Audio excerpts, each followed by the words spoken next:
Irritating listening habits. Men's natures are alike. It is their habits that separate them. That's a quote by Confucius. We all have habits, whether good or bad. We know that it takes about 3 weeks or so to break a habit and create a new one. But how does one get started in the first place? Just like Aristotle said, we are what we repeatedly do. When you continuously do things over and over, they become a habit. That is why when you are trying to create a new habit, it is important that you perform the desired behavior each day for at least 3 weeks. That will help get rid of an old habit and replace it with a better one. When it comes to listening skills, there are some habits that can be quite irritating. Not just irritating to the speaker that you should be listening to, but also to those around you. We all have probably been in a conference, class, or even a movie when someone is not listening attentively, and it is irritating. Whether the person is fidgeting, shaking a leg, or tapping a pen, it can distract the speaker as well as everyone in the area. Helpful tools. You can find a lot of helpful tools and articles about communication for both your personal and social life by visiting the communication section of the Mind Tools site. You can find it here at this URL. Identifying irritating habits. Here is an easy way to identify some irritating habits when it comes to listening skills. Make a list of at least 5 things off the top of your head that you can think of that would annoy or irritate you if someone were doing them while you were speaking.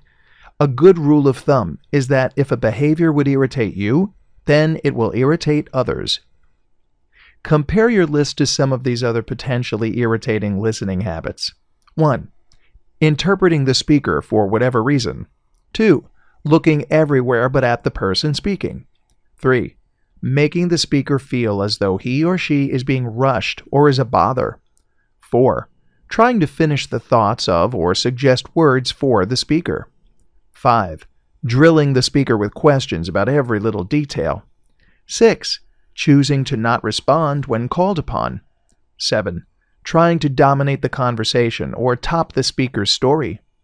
8. Drawing, doodling, pen tapping, or fidgeting. 9.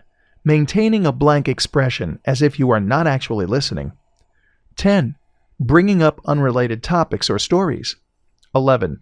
Repeatedly looking at your watch or the clock to see how much longer you have to go before you can stop listening.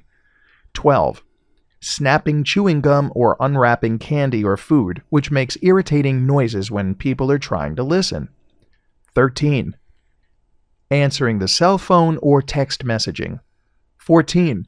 Faking an expression of paying attention. 15. Not paying attention to body language so that the listener may be displaying a closed body language or even one that makes the person appear angry or hostile. 16. Just not being polite to the speaker and those listening.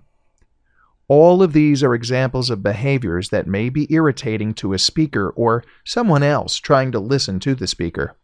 This is in no way an exhaustive list. There are many other things that people could do that would be considered irritating. This is a good start, however, and being able to identify these will help you avoid them and become a better listener. Engaging in irritating listening habits ends up breaking other people's concentration if there are others listening. It can do the same to the speaker as well, and it is also a sign that you are not paying attention. Helpful tools. Still not sure how to go about losing those poor habits and making good ones stick?